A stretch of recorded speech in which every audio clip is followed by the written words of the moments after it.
Hey Ron, Eric here from Eric's Watches. Welcome back to the channel. Glad to have you here with us today. Look at how gorgeous the colors of this watch and the strap are. I mean, just take it all in. The kind of burnt caramel leather strap with the stainless steel case, big, obvious red second hand. It looks gorgeous. It is, the looks of this thing is exactly why I wanted it for so many months, and I eventually bit the bullet and had to jump through a whole bunch of hoops, go through a whole bunch of stress to get it, along with my other one that I got from New York City, the Mako. Anyway, back to this. This is the Citizen BM8180 something, I don't know, 01E or something like that. It uses the classic Citizen 3 hand day complication E101 movement. It's the Citizen Eco Drive movement. It's a quartz movement powered by solar energy, self-sustaining, self-sufficient, can go anywhere, no fuss at all, no need to change a battery, no need to worry about any of that. Just grab it, put it on your wrist and go. I got this watch because, as I said, I love the way it looked. It has this kind of field watch aesthetic. In fact, I believe it is supposed to be just that, a field watch. I was looking for a field watch to add to my collection. I wanted one specifically with big numbers to make it easy to read, a black dial, white indices. This was it. I looked through many. I considered Timex Expedition Post Solar. I considered other ones, but at the end of the day, when I decided that my collection would just be Japanese watches, it had to be this one from Citizen. The process of deciding on this watch and then sitting on it and then eventually getting it, it's been a long road, but it's finally here. So here is a quick review of this watch. Now, okay, I'll admit, when I first got this watch and when I first put it on, I wasn't so impressed. I was like, is this it, I guess I hyped it up so much. My expectations were a lot higher than the reality, basically. I put it on and it was, I know that it was a small watch, which is kind of the reason I got it, but it just looked so lackluster and so cheap. Even though I'm sure that it, back in the day when this was a new model, it wasn't supposed to be expensive. It was like probably on the budget side of things. But yeah, I wasn't that impressed. But I did change the strap, right? So the old strap was this one right here. It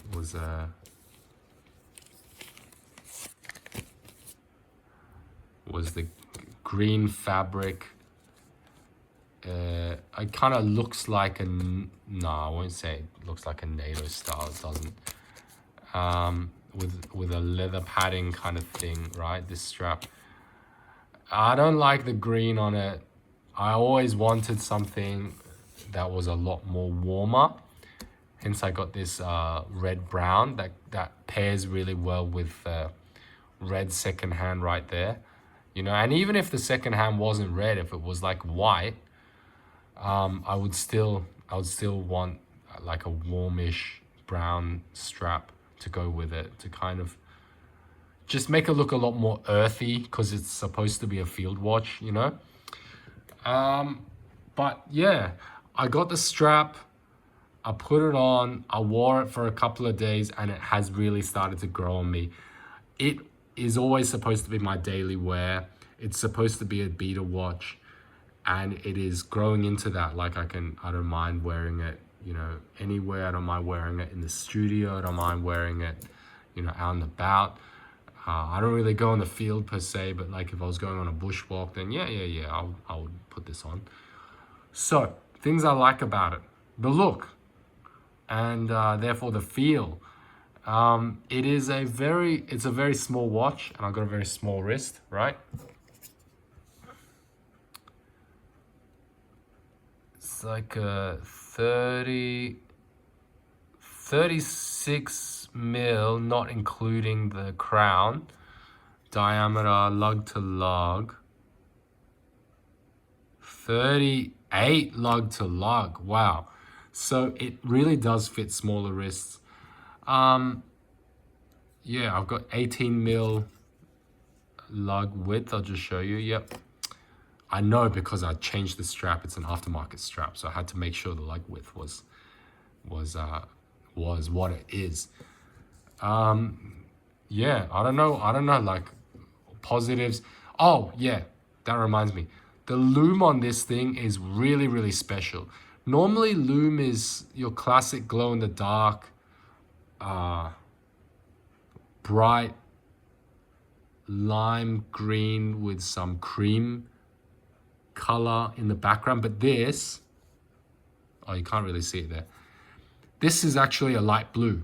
So it's the most special loom that I've ever seen. Like I've never seen a light blue loom before, but it was really, really cool. And I like it. Like it's a special watch. It's a unique watch.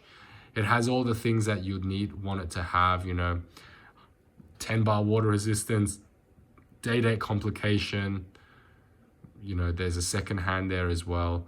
Things I don't quite like as much about it.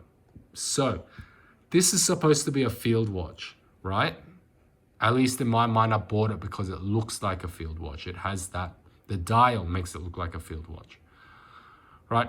But they have this kind of domed glass, right? The glass is sticking out beyond the bezel, and it's mineral. It's a mineral glass crystal. So put that together with this glass that sticks out past the bezel, and you've got a situation where this is literally a scratch magnet. Like I walk around, I bump into a wall, and then I'm gonna pick up a few scratches just because the bezel is lower than the glass. So if I were to choose features of this watch and make it the perfect field watch, at least for me, firstly, I'd replace the mineral glass with sapphire. I know that this is a budget watch and sapphire is a premium crystal, but if it's a field watch, like it's gotta be able to withstand some scratches, right? And obviously I'll raise the bezel above the crystal so that the crystal is recessed to give it even more protection. Say for example, like here on my Orient Mako, this is a sapphire crystal and the bezel is above the crystal, right? So lots of protection here for the glass. That being said, it's a much more expensive watch. But here, like, there's no protection for the glass. There's no protection for the glass, so you've got to be really, really careful.